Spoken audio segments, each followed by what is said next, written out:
Hi, I'm Lychee, partnered Mixer streamer. I'm here to talk to you about some Mixplay buttons and features I use in collaboration with Mix It Up. So interactive buttons have been down there since forever, and they've been kind of given new life because of Mixer Season 2. And I revamped my board in preparation and included some cool things. Some things that you might already see lit up on my head right now, but they actually do even cooler things. But let's get started simply. As you can see in my mix play board here, I have a few categories of buttons. There's the info, there's like me for the tips, there's sound effects plus, and as well as cat ears, and yeah, we'll get to those soon. But first of all, let's just start simply. Mix play board now can actually do, like, I've seen most people use it for their information instead of just putting it in their description box below, and I've kind of incorporated a simpler version of that. Just simple chat commands such as, Discord, where I can whisper the user who clicks at the command for my Discord information as well as my social information. Also, beneath it, for a cheap cost of 1,000 sparks, you can clip it thanks to Mix It Up's clipping command, Mixer Clips. I can have them clip it, and now it will be displayed by stream title, clipped by so-and-so username, and the date and time that's clipped. So I'll have a nice chronologically ordered clip that's well organized.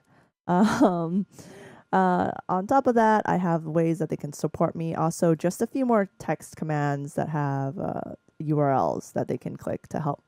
But the interesting things I've included so far are these buttons right here that are actually, since I ended my last stream, luckily some people have clicked them. And these are basically Spark tips. They're named, actually, it's 1,000, 10,000, and 100,000 now because of the inflation of Sparks. But what I have for those is basically whoever clicks that, like for example, someone clicks the 1,000 Sparks, they can tip me a little coffee, which displays there. Usually it's right next to my camera when I'm playing a game, with a little sound effect. But not only that, after the cooldown goes down, it actually says who treated me to the coffee. So I can have, like, she treated me to coffee, Chef, I think, Chelsea fan treated me to a taco earlier, and then Attack Burger treated me to sushi. The sushi one's actually pretty cool because it has an entire video overlay as well as a little GIF here. So that one's a layered command right here that you can see for overlays. There's an image, and it also does an embed for the video. I can determine how long it goes, so I can match the delay of the image with the video, so they both disappear at the same time. So yeah, those are just some fun tipping overlays.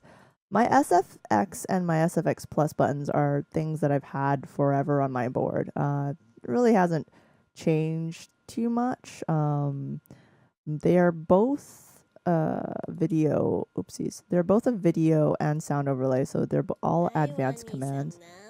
I rarely use anything of just like simple audio commands, even though you can. Like when you create a new command, you can always do just a simple audio or chat command, but I usually have overlays. I usually do multi-layers. And yeah, that's basically it for all my basic commands. Now what you see here is a very pretty glowing GIF background button that says change cat ear colors and effects. And this is probably the most interesting part of my buttons and my streams. As you can see here, it brings you to a separate scene that I have here and Mix It Up. And each of these buttons control my cat ears. Not only that, they also control a sound effect that plays with the cat ears. For the colors, it's a really simple meow. Let's change it pink. Meow. Yeah. And then they also control these little ID tags down here. So whoever's on this scene can see that I currently changed my cat ears to pink. But also on this scene, they can also see that I changed my cat ears to pink. So there's a lot of fun to be had on this board because it's really a limitation of like the RGB colors programmed on this. By the way, these cat ears were created in collaboration with Sorry About Your Cats. He programmed a Feather M0 board, I believe. And it's basically just has a very simple program that sends commands via RGB to 4 of these LED lights that I've managed to solder and kind of glue and physically attach to my headphones. Kind of permanently attached to my headphones. Oops, as you can see, there's some wiring issue. This is version 1. And of course that happens when I'm doing this recording. But hey, it happens on stream. It can happen in recordings. But yeah, it's prototyped. We're getting better wires for that soon, but for now we just have this. So the difference between colors and patterns is that for colors it's just straight colors. When it displays a color, it's gonna be there green or pink or purple or red. Just changes the colors. The thing about patterns and the reason why they're a little more special is that they have a unique soundbite to each of them. Not only that, they also have a unique pattern set up to them depending on the delays. Oops. Oh no, it died again. Technical difficulties, hold on. I think it's, oh wow. Oh wait, maybe that one's just off. Nope, yeah, so they're back. So as you can see, physical products, technical difficulties happen all the time. Always has to troubleshoot. But yeah, they basically have very different sorts of varying colors and patterns depending on how much delay and intervals that you have for each of the LEDs. It could create, like hacks can create this kind of glowing inwards and outwards. Whereas heartbeat would just pulse. Oh, or just have a heart attack like that.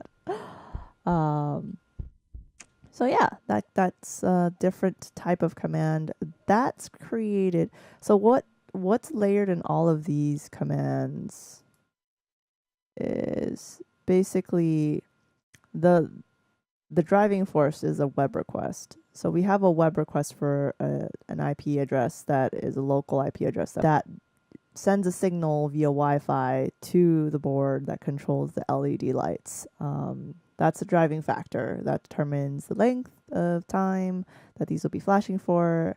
And what I've done is I've paired up sounds for that about the same length of time and interval.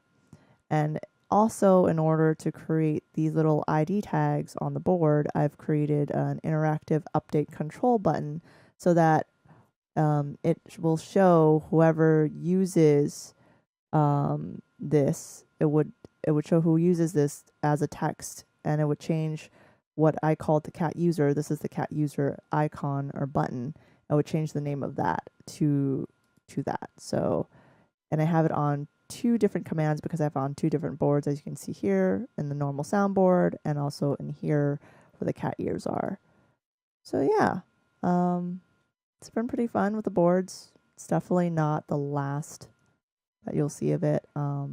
Have more things planned for it, but so far those are the cool things I've managed to do with it, and I'm pretty happy about it. And yeah, I think hopefully you guys have some cool ideas to use with these too. Okay, that's all. Bye.